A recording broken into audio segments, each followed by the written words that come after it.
If you also want to learn English but don't know where to start, by the end of this video, I'll give you such a plan that learning English will feel both easy and fun for you, and I guarantee this.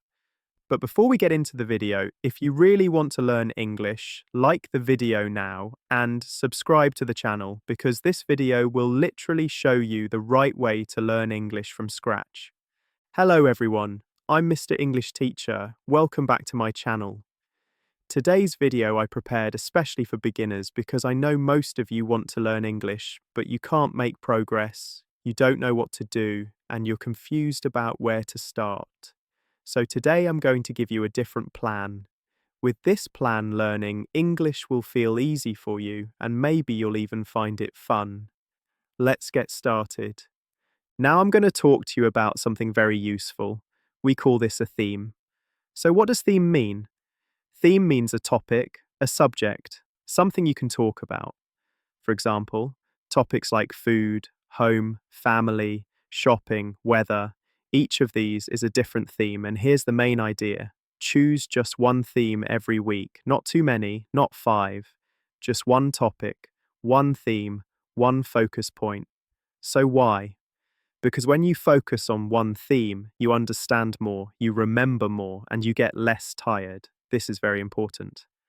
Let me give you an example. Imagine this week you chose the food theme.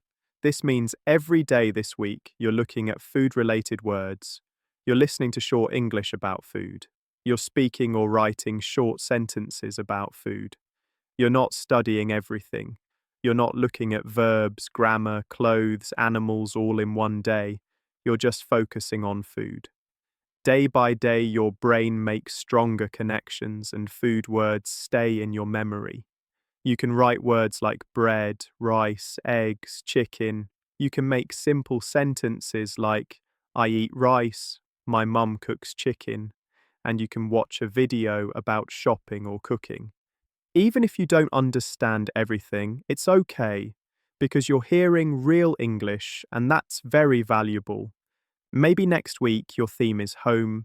You learn words like bed, door, window, kitchen, table, sofa, and you write sentences like I sit on the sofa, I open the window, I clean the kitchen. Another week you choose the feelings theme, words like happy, sad, tired, excited, scared, and sentences like I feel tired today, she is happy, he looks sad. This is slow learning, but strong learning. You're not rushing, you're not stressed. You're building your English like building a house, one room at a time, one theme at a time.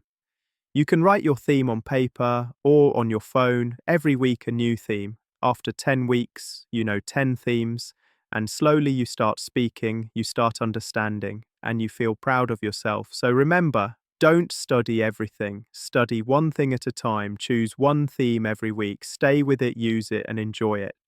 If you've watched this far and you like this idea, write in the comments right now which theme you're going to choose, because even writing this gets you into action. Now I'm going to talk about something very important, something many people forget, something that will help you learn faster and remember more. Connect English with your emotions. Let me explain. What are emotions? Emotions mean your feelings. When you're happy, that's an emotion. When you're sad, that's also an emotion. You can feel angry, excited, nervous, scared, or proud. These are all emotions. So what do emotions have to do with English? The answer is a lot. When you feel something, when you feel an emotion, your brain remembers more. Your brain learns better. Let me give you an example. You hear a joke in English, you laugh, you smile, you feel happy, and you don't forget that sentence, you remember it. So why? Because you felt something, you felt joy. Or maybe you're listening to a short story, it's about a mother and her child. You feel love, you feel warmth inside, and this is how you learn best, not just with your eyes, not just with your ears, but with your emotions. So, how can you connect emotions with English? Here are simple ways. First, watch short videos or movie scenes, not just to learn words, but to feel something, even if you don't understand everything. Watch the faces, listen to the voices, feel the moment.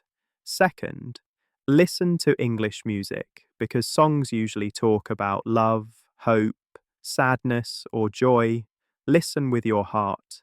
Maybe you like the rhythm, maybe one line feels special.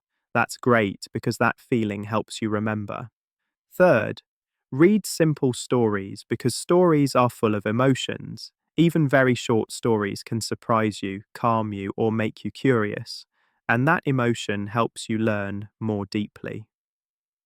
Here's the next step. Talk or write about your feelings. Make sentences like, I feel tired, I am happy today, my friend is sad. When you use your own emotions in English, it becomes more personal, it becomes more real. You're not just learning a language, you're living the language, you're using it to show who you are. And my friend, this is very powerful. This is how children learn, with emotions, with connection, with feelings. So don't be afraid to feel something when you learn, because that feeling is part of the journey. Now I'm going to talk about something else very important, something that will help you learn English every day without stress, without pressure, and without long study sessions. You don't need to study English for hours. You don't need to sit at a desk for a long time. You don't need to feel tired or bored. Instead, just have small English moments. So what does moment mean? Moment means a short time, maybe 1 minute, maybe 5 minutes. Small moments, short moments, easy moments, but these moments can help you grow, help you learn, help you improve. Let me give you some examples. In the morning, you wake up, you stretch, you brush your teeth. Can you say one sentence in English? Say something simple. I feel sleepy. The water is cold. I have a meeting today. That's just a small English moment, but it's real. It's connected to your life. During the day, you walk to the bus stop, you look at the sky. Can you think in English? Can you say, the sun is shining, it is cloudy, there are many people today? That's another small English moment, even 2 sentences help. You open your lunch, you see your food. Try to say its name in English. Say it in your mind. I like oranges. The tea is hot. That's another small English moment. Before bed, you're tired. It's time to sleep, but you're thinking about your day. Try to say 2 or 3 sentences in English like, I worked today. I called my sister. I read a book. That's your last English moment of the day. Now think about this. In one day, you had 4 or 5 small English moments. Each one was just 2 or 3 minutes, but together they're powerful, they're strong, and they help your brain learn slowly and gently. When you do this every day, you make English a natural part of your life. It's not something you only do after work or on the weekend. It becomes a habit, something you do without thinking. Just like drinking water, just like brushing your teeth, it becomes part of your daily life. And that's the secret. Not hours, not pressure, not stress. Just small, simple, beautiful English moments every day. And if you loved this strategy, don't forget to subscribe to the channel now, because in the upcoming videos, I'll show you more practical ways to learn English. Most people start learning English with a book. Some people start with an app on their phone. But today, I want you to try something different. I want you to start with your own world. Yes, with your own world. With your home. With your street. With your kitchen, with the things you see and touch every day, with the things you use, with the people you talk to. Start learning English with your life. Look around you. What do you do every day in the morning? Do you make tea or coffee? Do you open the window? Do you check your phone? These are small things, but they're real things, and real things are great for learning. Now ask yourself, what do I call this in English? What's the English name for this object? Let's try with an example. You go to the kitchen, you open the fridge, you see food, stop for a moment, look at one item, and ask yourself, what is this called in English? Maybe you see milk, maybe you see cheese, maybe something new. If you don't know the word, no problem. Just check it, look it up, use your phone, use a picture dictionary, or use Google Translate. But just one word, just one, that's enough for now. You don't need 10 words, one word is good, because one word today and one word tomorrow becomes many words over time. Now let's try outside. You go for a walk, look at your street. What do you see? Do you see a tree, a car, a dog, people, a bus, a traffic light? Say the word in English. If you know it, if you don't know it, check it again, choose one word, say it out loud if you can, or just say it in your mind, meaning say it silently inside your head. Now, the word is part of your day, and this is powerful because when you learn English this way, it's not just studying, it's not just sitting with a book, it's living. You're living with English. English becomes part of your daily life.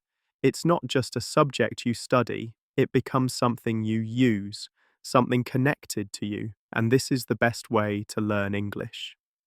My dear friend, you've listened to this whole episode. This means you're learning. You're already on the path. You're already doing something powerful. You don't need to be perfect. You don't need to know everything. You just need to keep going. Step by step, day by day, moment by moment. And remember, you're not alone. There are many people like you. People who are learning slowly, learning kindly, learning with love. You're doing something beautiful, and I'm proud of you. Thank you for being here with me today. Thank you for listening, and thank you for learning. If you learned something from this video, don't forget to write in the comments which theme you're going to choose, and subscribe to the channel because in the upcoming videos I'll share more secrets of learning English. I'm Mr. English Teacher. Keep listening, keep practicing, and keep believing in yourself. See you in the next video. Take care of yourselves. Goodbye.